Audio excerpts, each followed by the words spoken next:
श्रावण मासरे देवदेव महादेवଙ୍କ मस्तकरे जल लागि करिवा पई काउडिया मानकर भिड़ देखा मिली थाए। आज हेउची श्रावण मासर शेष सोमवार। यही शेष सोमवार रे आमे आसी पहुंची जाइछु सुवर्णपुर जिला वीरमहाराजपुर ब्लॉक मेंडामाल ग्रामर गुप्तेश्वर बाबांक पीठरे। एठी मध्य हजार हजार काउडिया भक्तों सहित अनेक भक्तों भिड़ देखा मिली।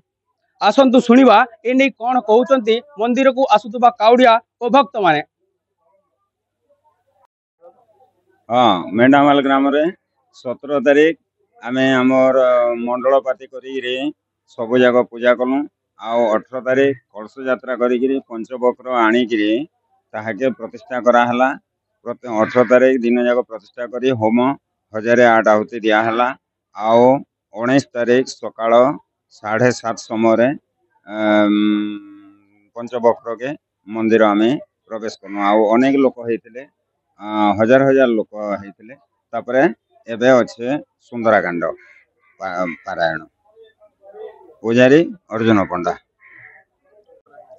आज सुंदराकांड अच्छी आ प्रतिष्ठा कार्यक्रम विग्रह मंदिर भीतर को गले आमर पंचवक्र तापरे महाजलसाई हम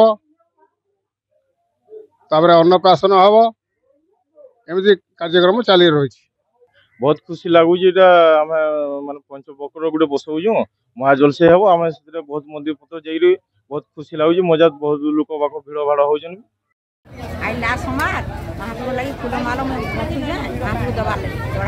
केते आनंदित अच्छा